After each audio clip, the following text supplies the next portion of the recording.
Dear students, in this article we will discuss the Bose-Einstein gas, and the aim of article is to calculate the total energy of such gas. तो उसके लिए आपने एक system of bosons लिया जिसमें total number of bosons हैं n, और आपने कहा कि ये बोसॉन्स कुछ क्वांटम स्टेट्स में डिस्ट्रीब्यूटेड हैं इस तरीके से कि फर्स्ट क्वांटम स्टेट में n1 नंबर ऑफ बोसॉन्स हैं और फर्स्ट क्वांटम स्टेट की जो मीन एनर्जी है वो मान लो कि u1 है।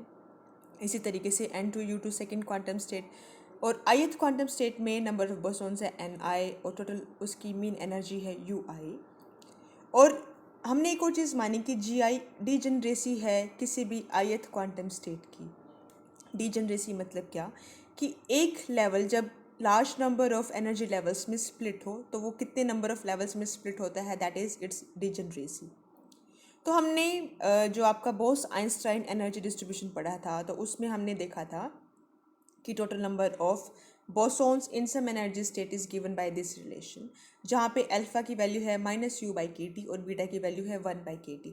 अब जो यहाँ पे ब्रीफ डिस्कशन है this is regarding the value of alpha. वो हमने कैसे कैलकुलेट किया। अगर मान लो इक्वेशन नंबर 1 में आपने एज्यूम किया e⁻⁻α is equal to D, जहाँ पे डी आपका डीजनरेसी पैरामीटर हम इसको बोलते हैं। तो ऐसा करने से इस आप जो इक्वेशन नंबर 1 है उसमें मॉडिफाई करके in the form of D उसको इस तरीके से लिख सकते हैं। आपको पता है कि आपका एन आई हमेशा ज़ीरो से बड़ा होना चाहिए, it should be greater than और इक्वल टू ज़ीरो। ये लेस देन ज़ीरो क्यों नहीं हो सकता? क्योंकि आपके नंबर ऑफ पार्टिकल्स सिस्टम में नेगेटिव नहीं हो सकते। तो इसका मतलब है कि आपका N I should always satisfy the condition that N I is greater than equal to zero. अगर आपका N I greater than equal to zero है तो this term that has to be true. Okay, तो अब हम बात करते हैं ज़ीरो एनर्जी की, मतलब ग्राउंड स्टेट एनर्जी। हमने कहा कि सिस्टम आपका मान लो ग्राउंड स्टेट एनर्जी पे है, और आपने कहा कि ग्राउंड स्टेट एनर्जी मान लो कि रेफरेंस एनर्जी है वो आपने ज़ीरो सेट कर दी। तो ऐसा करने पे आपकी अल्फ़ा की वैल्यू आती है -μ/kT, जहाँ पे म्यू क्या है, आपके सिस्टम का केमिकल पोटेंशियल है। तो ये जो डिस्कशन था जो कि इस बॉक्स में है, तो this is regarding the calculation of alpha. आप जब इसको डिराइव कर रहे होंगे तो आप डायरेक्टली ये रिजल्ट लिख के जो बॉक्स के बाद की बात है वो लिख सकते हैं। बस यहाँ से आपको क्या लिखना है कि e⁻⁻α is equal to D है, और डी आपका है डीजनरेसी पैरामीटर। ये चीज़ आप डायरेक्ट भी लिख सकते हैं कि alpha is equal to -μ/kT। तो अगर हम कहें कि आपका नंबर ऑफ पार्टिकल ni है, लेकिन आपके जो एनर्जी लेवल्स हैं वो जो आपने कहा कि एक सिस्टम है जिसके अंदर n बोसॉन्स है, n बोसॉन्स के जो एनर्जी लेवल्स हैं वो बहुत ही क्लोज लाइंग होते हैं, जिसकी वजह से आप एनर्जी लेवल की डिस्क्रीटनेस को कॉन्टिन्यूटी में कन्वर्ट कर सकते हैं। तो ऐसा करने पे हमें जो आपके number of particles that are lying in the momentum range p एंड p plus dp that will be given by this term, npdp is equal to gpdp e raised to power alpha plus bu minus 1, जहाँ पे gpdp क्या है, number of particle state lying in the momentum range p एंड p plus dp। हम इस term को बहुत बार पहले डिस्कस कर चुके हैं, तो अब हम उसका डायरेक्ट ही रिजल्ट यूज़ करेंगे। GPDP क्या है, 4πv(h³p²dp, ये आप बहुत बार कैलकुलेट कर चुके हैं, लेकिन यहाँ पे एक चीज़ डिफरेंट है इस केस में। GS आपने यहाँ पे यूज़ किया है। GS क्या है, यहाँ पे स्पिन डीजनरेसी है। स्पिन डीजनरेसी क्या होती है, ये आपके पार्टिकल की स्पिन के कारण अराइज होती है। इसका मतलब है कि आपका एनर्जी लेवल का बाइफरकेट हो जाना। क्यों? क्योंकि पार्टिकल की स्पिन है, और स्पिन के कारण जो आपका एनर्जी लेवल्स हैं वो क्या हो जाते हैं, बाइफरकेट हो जाते हैं, उसको बोलते हैं स्पिन डीजनरेसी। किसी भी सिस्टम में स्पिन डीजनरेसी 2s+1 से हम देते हैं, जहाँ पे s क्या है, नंबर ऑफ s क्या है, स्पिन ऑफ दैट पार्टिकल। तो अगर आपका पार्टिकल का स्पिन हाफ है तो उस केस में स्पिन डीजनरेसी 2 होगा, तो मतलब आपका एक एनर्जी लेवल 2 एनर्जी लेवल्स में डिवाइड हो जाएगा, डिजनरेट हो जाएगा आपका एनर्जी लेवल। कहने का मतलब ये है। हम इस केस में सिंपलेस्ट केस लेते हैं कि मान लो जब आपका स्पिन 0 है पार्टिकल का, तो उस केस में स्पिन डीजनरेसी होगी 1। यहाँ पे एस को आप 0 पुट करो, from here you will get your spin degeneracy as 1। तो स्पिन डीजनरेसी को 1 यूज़ करके आप GPDP निकालें, तो मतलब number of particle lying in this state था। उसके बाद क्या हुआ, आपने GPDP निकाला, आप उसको बैक इक्वेशन नंबर 2 में पुट करें। इक्वेशन नंबर 2 में पुट करने के बाद आपको मिल जाएगा number of particle that are lying in this momentum range. कौन सा मोमेंटम रेंज? P से लेके P+ dP का मोमेंटम रेंज। लेकिन अब हम मोमेंटम रेंज में इंटरेस्टेड नहीं हैं, हमें जो भी रिजल्ट चाहिए वो इन टर्म्स ऑफ एनर्जी चाहिए। तो आप मोमेंटम रेंज से एनर्जी रेंज में जाना चाहते हैं, इसके लिए आप पहले मोमेंटम से एनर्जी में जाएंगे। तो उसके लिए you have to make use of this standard formula p²/2m that is equal to U. तो आप इसका यूज़ करें, इसके डिफ्रेंसिएशन का यूज़ करें, क्योंकि आपका जो टर्म है इक्वेशन नंबर 5, इसमें p² है और dp है। आपको p² और dp को कन्वर्ट करना है u में, ठीक है। तो उसके लिए आपने फॉर्मूला का यूज़ किया, p² की वैल्यू पुट करी, dp की वैल्यू पुट करी आपने, और आपके पास नंबर ऑफ पार्टिकल्स आ गए in terms of energy. the number of particles that are lying in energy range u and u plus du that can be given by equation number 7. Having said that, अब हमें equation number 7 को solve करना है।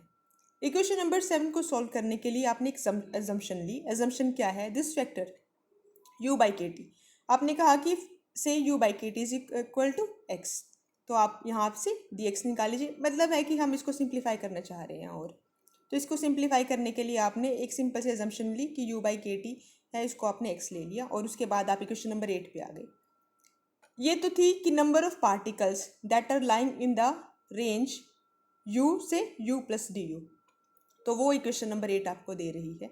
तो total number of particles क्या होंगे? This will be nothing but integration over nu du। आपके को nu पता है, तो आप उसको इंटीग्रेट करके आपको क्या मिल जाएगा? टोटल नंबर ऑफ पार्टिकल मिल जाएंगे। तो टोटल नंबर ऑफ पार्टिकल आप क्या करेंगे? इक्वेशन नंबर 8 को यहाँ पे पुट करें, डायरेक्ट इंटीग्रेट कर दें इसको 0 टू इन्फिनिटी तक।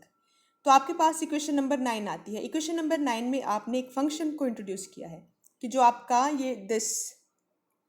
ये टर्म आ रही है, ये एक स्टैंडर्ड फंक्शन है f1 अल्फ़ा, आपने इसको कहा f1 अल्फ़ा। इसकी वैल्यू सॉल्व करने पे आती है summation d raised power r raised power 3/2 where the value of r range from 1 to infinity. ये कैसे आया?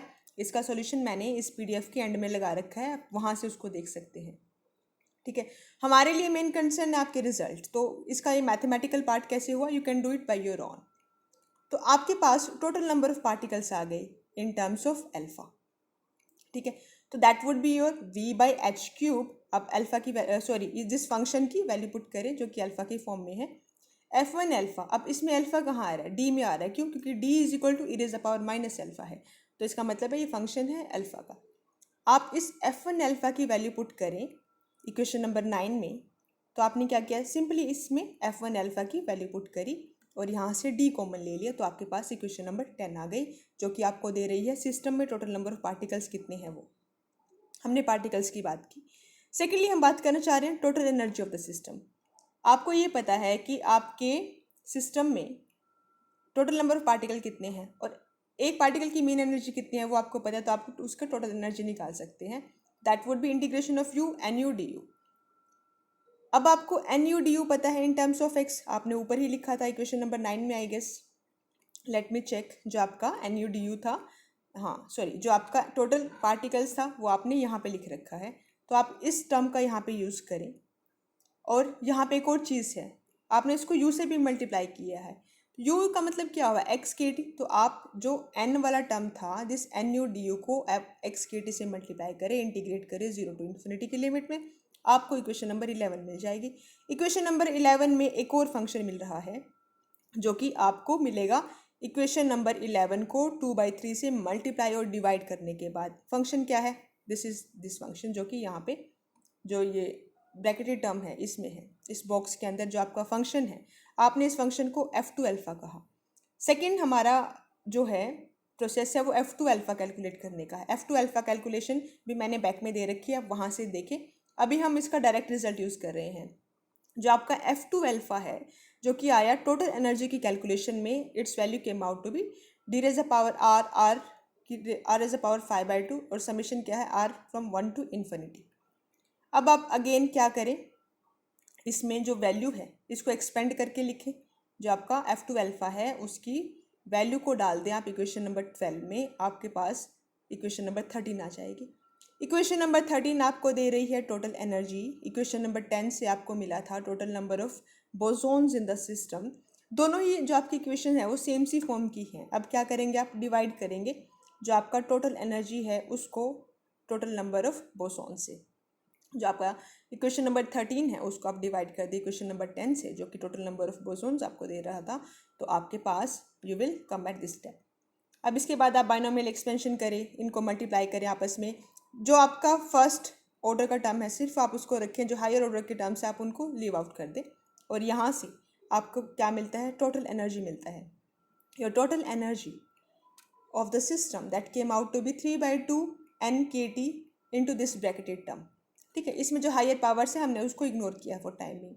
अब हम इसको फर्दर सिंप्लीफाई करना चाह रहे हैं। इसको फर्दर सिंप्लीफिकेशन के लिए हमने इक्वेशन नंबर 10 का यूज़ किया। इक्वेशन नंबर 10 में क्या था, n is equal to V by h cube 2 pi m k T raise power 3/2 into F1 alpha था। F1 अल्फा की वैल्यू आपने पुट करी, क्या थी वो, your submission D D raise power R raise power 3/2, ये आपका F1 अल्फा की वैल्यू थी। आपने इसमें R की वैल्यू पुट करी, तो इसमें सिर्फ आपने फर्स्ट टर्म को रखा, बाकी जो हायर ऑर्डर टर्म्स थी उनको आपने इग्नोर कर दिया। You have left the higher power terms, तो आपने सिर्फ F1 अल्फा की जो फर्स्ट टर्म था उसको रखा। वो फर्स्ट टर्म क्या थी, और D। तो ऐसा करने के बाद आपको यहाँ से D की वैल्यू पता लग गई। इस D की वैल्यू को आप इक्वेशन नंबर 15 में पुट करें। ठीक है, आप क्या कर रहे हैं, अभी इक्वेशन नंबर 15 को और सिंप्लीफाई करना चाह रहे हैं। आपने डी की वैल्यू निकाली, और इसको डी की वैल्यू कहाँ से निकाली, आपने टोटल नंबर ऑफ जो आपके बोसोन से उस वाली इक्वेशन से आपने डी की वैल्यू निकाली अप्रोक्सीमेशन का यूज़ करके। अप्रोक्सीमेशन का यूज़ करके आपने हायर पावर को छोड़ दिया और आपने वहाँ से डी की वैल्यू निकाली, और इस डी की वैल्यू को आप लिख रहे हैं टोटल एनर्जी की टर्म में। क्यों लिख रहे हैं हम, क्योंकि हम इस सिस्टम की टोटल एनर्जी निकालना चाह रहे हैं, और फिर हम उसको कंपेयर करेंगे अपने नॉन रिजल्ट से। हमारे नॉन रिजल्ट क्या है, जो आपका आइडियल गैस है उसकी टोटल एनर्जी आपको पता होती है, तो आप उससे कंपेयर करना चाह रहे हैं। आइडियल गैस आपका मैक्सवेल बोल्ट्जमैन स्टैटिस्टिक्स से एक्सप्लेन कर सकते हैं। तो कहने का मतलब है कि इस रिजल्ट को आप, जो रिजल्ट आपको मिला बोस आइंस्टाइन स्टैटिस्टिक्स से, उसको आप कंपेयर करना चाह रहे हैं मैक्सवेल बोल्ट्जमैन स्टैटिस्टिक्स या फिर क्लासिकल स्टैटिस्टिक्स के रिजल्ट से, जो आपको ऑलरेडी पता है। तो आपने डी की वैल्यू को पुट कर दिया टोटल एनर्जी की टर्म, जो कि इक्वेशन नंबर 15 में दे रखी है उसमें, और डी की वैल्यू पुट करने के बाद आपको ये टर्म मिली। From here you can see that u is equal to 3/2 nkt into this bracketed term. इस ब्रैकेटेड टर्म को आपने ईटा नाम दे दिया, ठीक है, और आपका nk is equal to r।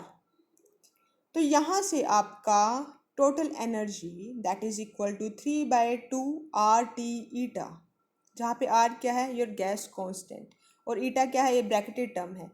तो आपने कहा कि आपकी जो टोटल एनर्जी है for Bose Einstein gas that came out to be 3/2 RT eta, लेकिन परफेक्ट गैस की टोटल एनर्जी कितनी होती है, that is equal to 3/2 RT।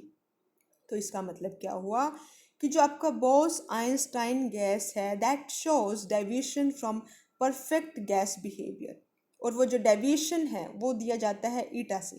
तो जो आप डेविएशन की बात करते हैं कि deviation of Bose Einstein gas from ideal gas behaviour is called your degeneracy, जिसकी बात हम नेक्स्ट आर्टिकल में करेंगे।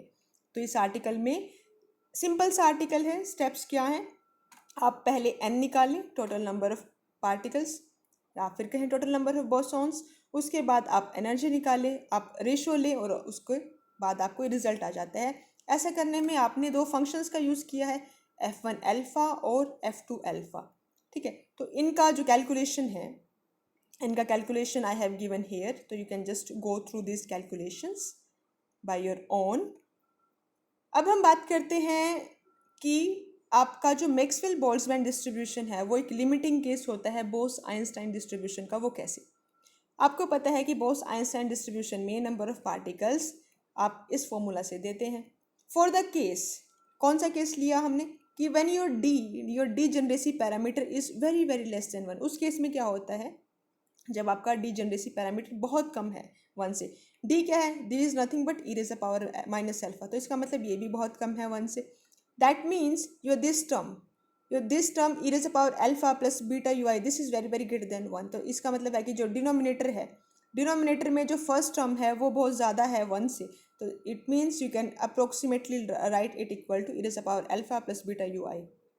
तो आप इक्वेशन नंबर 1 का जो डिनोमिनेटर है उसमें आप लिखें कि e raise the power alpha plus beta u i -1 is equal to e raise the power alpha plus beta u i. और ये रिजल्ट किसका होता है, ये तो आपका जो जो मैक्सवेल बोल्ट्जमैन डिस्ट्रीब्यूशन है उसका रिजल्ट है।